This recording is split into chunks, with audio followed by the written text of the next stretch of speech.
Bonjour et bienvenue à tous et d'autres dans ce journal hebdomadaire Le Tibet cette semaine.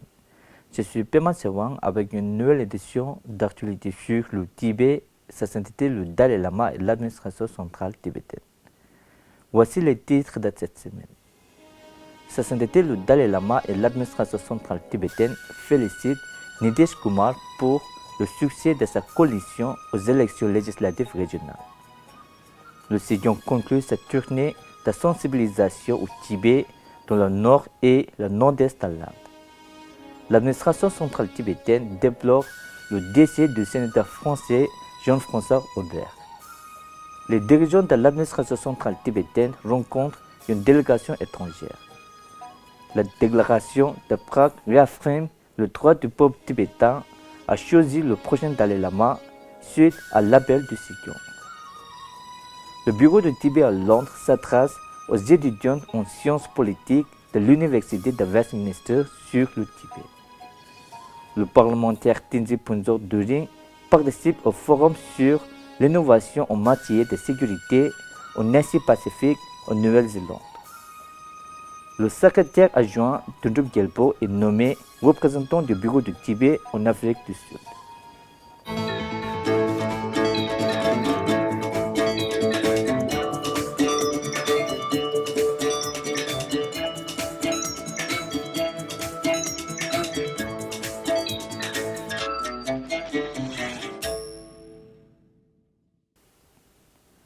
Sa sainteté le Dalai Lama et les dirigeants de l'administration centrale tibétaine ont écrit au ministère en chef de Bihar, Nitish Kumar, pour le féliciter de la récente victoire de sa coalition aux élections législatives de l'État.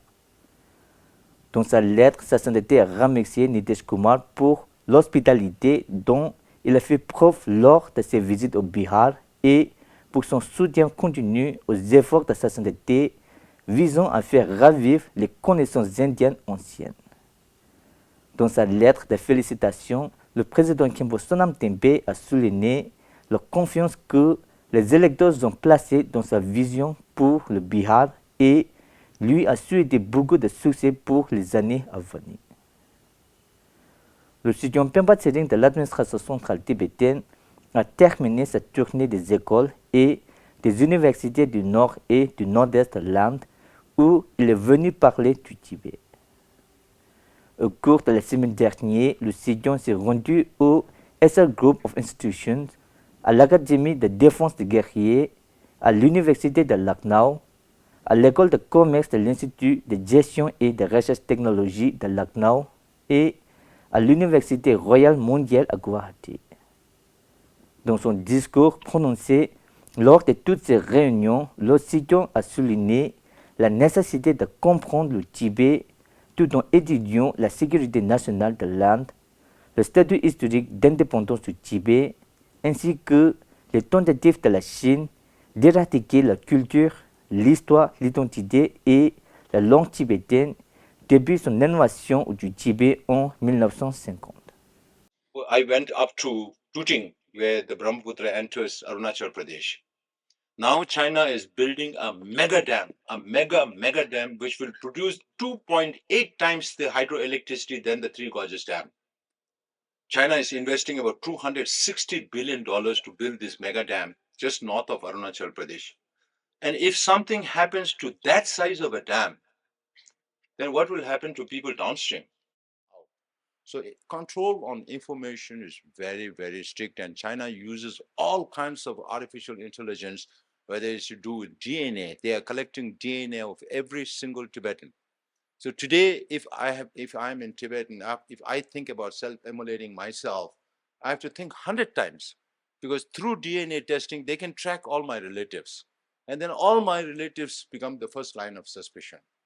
China is the biggest bully in this world. You know, in international politics, I'm not joking. You don't need to believe whatever I say today, but you have to read more to verify whether what I'm saying is true or not, right? And there's no religious freedom at all. You know, children today in schools cannot go to monasteries. If you are a member of Communist Party, you cannot visit a monastery.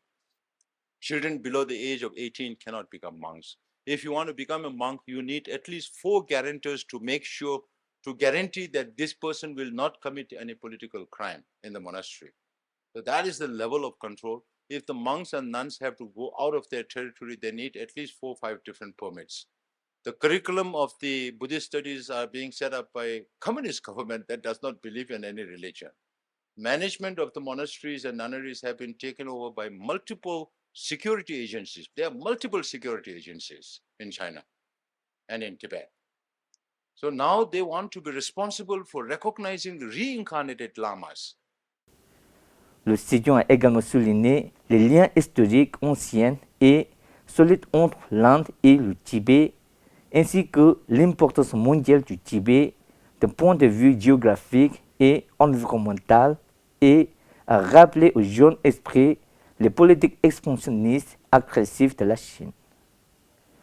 Le Sidion a également rencontré et échangé avec plusieurs personnalités politiques indiennes, des dirigeants et des membres du groupe de soutien au Tibet, ainsi que des représentants des médias, notamment Press Trust of India, Pratidin Time et Hindustan Samachar. L'administration centrale tibétaine déplore le décès du sénateur français Jean-François Humbert. Dans des lettres séparées adressées à la famille du sénateur Humbert, le président Khenpo Sonam Tembe et le Sidion Pemba Tsering, au nom de l'administration centrale tibétaine et des Tibétains du monde entier, ont rendu hommage au sénateur Humbert, qu'ils sont qualifiés de véritables amis et d'alliés sincères du Tibet. Son soutien au Tibet s'est entendu sur plusieurs décennies, garantissant que la voix du Tibet soit étendue sur la scène internationale. Le président a souligné que son départ était une perte immense pour tous ceux qui croyaient en la vérité, la non-violence et la dignité humaine.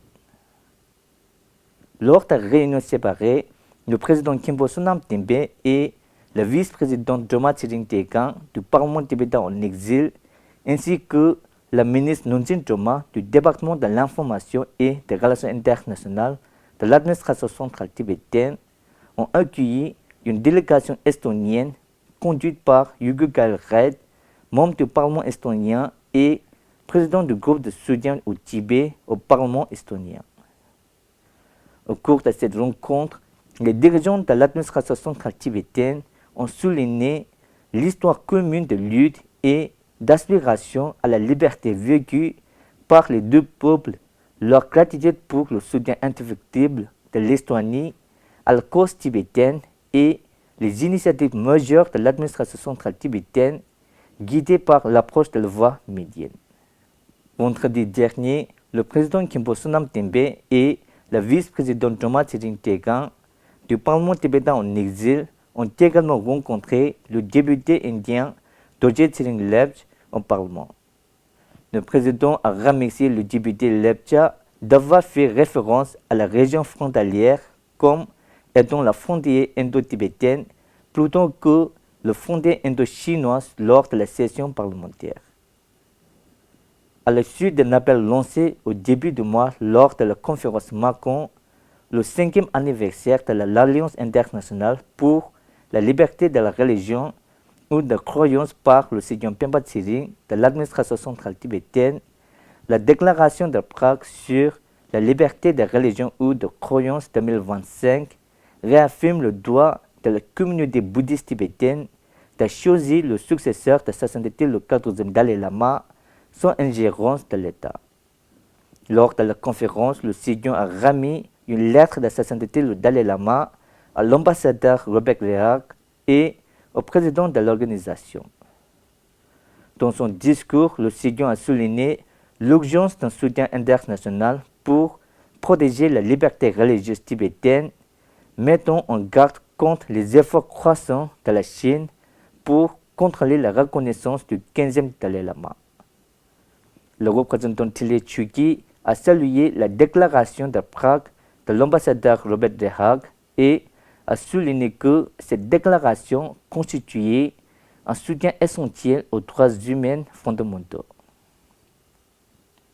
Le bureau de Tibet à Londres a rencontré un groupe d'étudiantes en master de diplomatie et de politique internationale et en master de relations internationales de l'Université de Westminster.